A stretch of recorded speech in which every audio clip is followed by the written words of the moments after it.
Welcome back to the deep dive. Today, we're exploring a topic that's, well, deeply personal and often quite challenging for millions, the reality of infertility. It really is. And it often means looking beyond standard treatments for extra support. Exactly. So today, we're focusing on one of the most, well, studied complementary approaches out there, traditional Chinese medicine or TCM. Right. And specifically, we're digging into that powerful combination of acupuncture and, crucially, customized herbal medicine. Our goal here is really to understand how this whole system works, how it aims to fundamentally rebalance the body to support reproductive health. And what really stands out from the sources the experts were looking at is this idea of synergy. Yes. It's not just two separate things happening. It's presented as this coordinated effort. That's the core concept. We're drawing on insights from folks who really specialize in this, licensed, board-certified acupuncturists, herbalists, like those at the Berkeley Center for Reproductive Wellness. They've been doing this for, over 2 decades? Right. And they describe it beautifully. Acupuncture works from the outside in. And herbal medicine works from the inside out. It's this dual action. Outside in, inside out. I like that framing. Yeah, captures it well. Clinics like that really champion this because it addresses the whole person, the whole picture. Acupuncture is like the immediate modulator, influencing the nervous system circulation. Kind of setting the stage. Exactly. Yeah. While the herbs provide that sustained internal nourishment, systemic regulation, they're really designed to work together to get at those underlying issues. Okay, so let's unpack that outside-in part first. Acupuncture. When we talk about it for fertility, it's clearly more strategic than just, say, general stress relief. What's the core mechanism? What's it actually doing for the reproductive system? Well, at its heart, acupuncture involves inserting these very fine, sterile needles at specific points. Yeah. The idea is to stimulate the nervous system, and that stimulation sends signals that encourage the body's natural healing processes and helps restore balance. Now, applying that to fertility, probably the biggest, most consistently cited benefit is boosting blood flow. That makes immediate biological sense, doesn't it? Good circulation is fundamental for building any healthy tissue. Absolutely. The sources emphasize that robust blood flow is vital for healthy follicle development, that's about egg quality, and maybe even more critically, for building a really receptive endometrioal lining. You need that good lining for implantation. Right. The soil needs to be ready, so to speak. Precisely. And we have research backing this up. There are studies, particularly with women undergoing IVF, showing improved blood flow to the ovaries after targeted acupuncture. Okay, so it's not just a theory. No. But it goes deeper than just improving circulation. How so? It's about communication within the body. Yeah. Acupuncture seems to influence the brain's central regulatory system, what we call the hypothalamic pituitary ovarian axis, or HPO axis. Ah, the HPO axis. That's the main control panel for reproductive hormones, isn't it? FSH, LH, estrogen. That's the one. It's the switchboard. Hmm. By influencing this pathway, acupuncture can help stabilize hormone signaling. And that regulation is especially helpful for conditions like PCOS, polycystic ovary syndrome, where that signaling can be quite erratic. That sounds incredibly intricate. And we have to factor in the emotional side too, right? Infertility is intensely stressful. Oh, absolutely. Profoundly stressful. And stress hormones like cortisol, they really mess with that HPO axis, don't they? They certainly do. High cortisol can directly interfere with ovulation. So this is where the stress reduction aspect of acupuncture becomes a really important, if indirect, fertility benefit. How does it do that? By stimulating endorphin release, it helps calm the nervous system, kind of puts the brakes on that fight or flight response. It can help break that vicious cycle. Stress impacts hormones, which causes more stress, and round it goes. Okay, so better blood flow, hormonal regulation via the HPO axis, and stress reduction. That's quite a package for preparing the female body. What about the male factor? Does this outside-in approach offer anything there? Yes, the sources definitely indicate potential there, primarily around improving sperm quality parameters. Okay. And again, this isn't just theoretical. There are specific studies, like a pilot study from back in 2000, that found acupuncture could increase sperm density, especially, it seemed, in men where low counts were linked to things like inflammation. Interesting. And it's about the quality, too, not just the count. Yes, that's key. Other research, like a German study from 2005, looked at the actual structural integrity of sperm, basically, how well formed they are. They found improvements with acupuncture in men with idiopathic infertility, meaning no other obvious cause was found. Right, so it's improving the building blocks. Exactly. Now, The sources are careful here. They note that the evidence linking acupuncture alone directly to pregnancy outcomes in male factor cases still needs more large-scale trials to be conclusive. But the evidence for improving the markers, motility, concentration, structure, is pretty compelling. That's a crucial distinction, improving health markers versus proving the final clinical outcome, like pregnancy.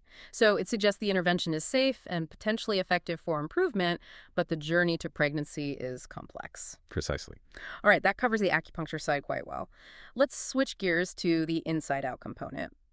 Customized herbal medicine. This seems to be where that personalization really shines in TCM.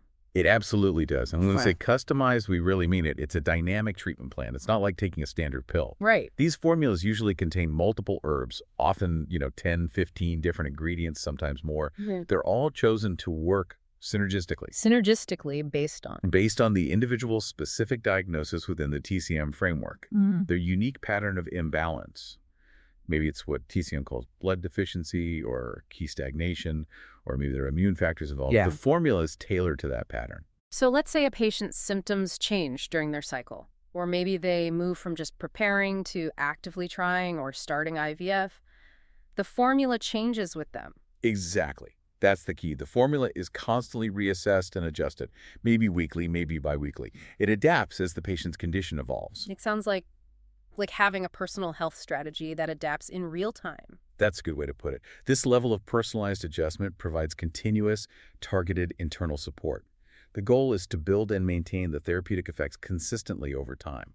That adaptability is really fascinating. What are these daily internal support mechanisms actually doing for fertility? What's the goal? They're providing that deep foundational support. So things like normalizing hormone production, not by adding external hormones necessarily, but helping the body regulate its own production better. Okay. Also, critically regulating insulin levels. That's huge for managing PCOS.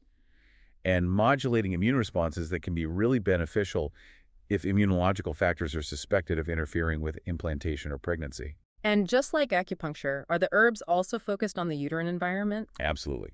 They work internally to improve blood flow specifically to the uterus. Yeah. The aim is always that thick, healthy, receptive endometrial lining needed for implantation to succeed. And because they're taken daily. Right. They provide that consistent therapeutic effect, bridging the gap between, say, weekly acupuncture sessions. It's continuous internal work. Okay, this really brings us to the heart of it, the combined power. We've got the external modulator, acupuncture, setting the stage, and the internal builder, the customized herbs, doing the deep work. When you put them together, how does that synergy show up in terms of actual results, clinical outcomes? Well, it really is synergy in action. Acupuncture improves circulation, calms the nervous system, makes the body more receptive, you could say. Naming the system. Yes, and then the herbal medicine comes in with the nourishing components, the targeted regulation, the consistent internal support. They absolutely reinforce each other's effects. And the research seems to back this up, especially compared to conventional treatments on their own. What are some of the key findings without getting lost in, dense academic jargon?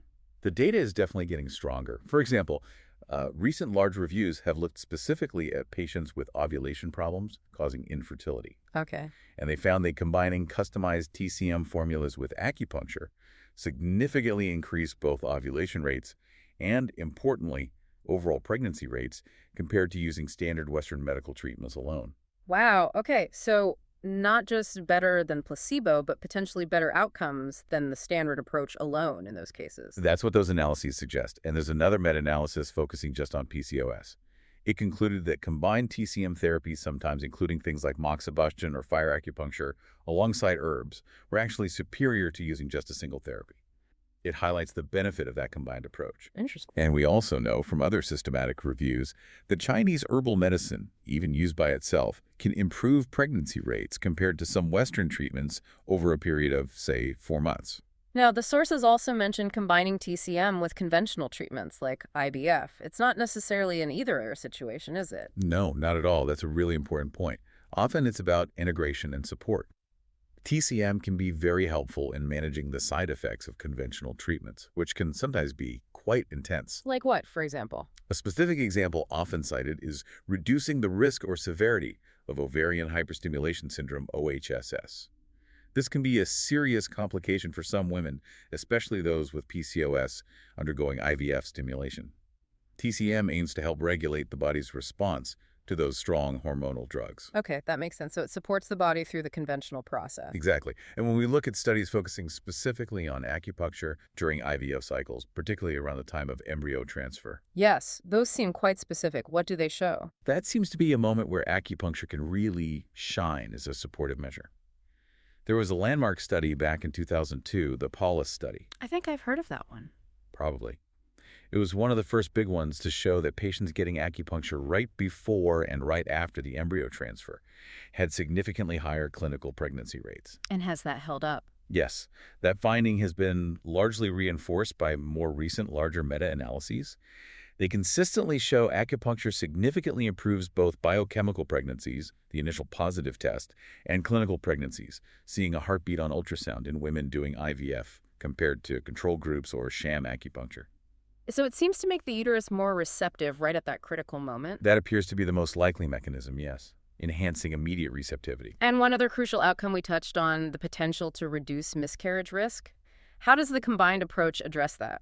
Well, because the whole focus is on building foundational health, Mhm. improving uterine blood flow, ensuring hormones are balanced, and crucially, managing that chronic stress that often accompanies infertility. It aims to create a more stable, nurturing internal environment. So it's not just about achieving conception. Exactly. It's also about preparing the body to successfully sustain a healthy pregnancy, creating resilience. This has been a really illuminating deep dive. It shows how sophisticated and increasingly evidence-supported this holistic approach really is. So for you listening, the core takeaway here seems to be that this combined strategy, acupuncture plus highly customized herbal medicine, offers a powerful, well-researched tool. It aims to enhance reproductive health by balancing the body from both the outside in and the inside out. And remember that principle we talked about, continuous adaptation. The whole TCM system, especially with the herbs, is built on health being dynamic, not static. Those formulas change over time. They provide daily internal support that's personalized and evolves as your body and your situation change. It's not a fixed one-size-fits-all plan. That adaptability itself raises a really interesting question, doesn't it? It makes you think, what other areas of your health or maybe even your work or personal life could benefit from that kind of continuously tailored internal support system? One that adapts and evolves with your needs rather than sticking rigidly to a fixed plan. That's a great thought to reflect on. That idea of adaptive internal support, definitely something to mull over.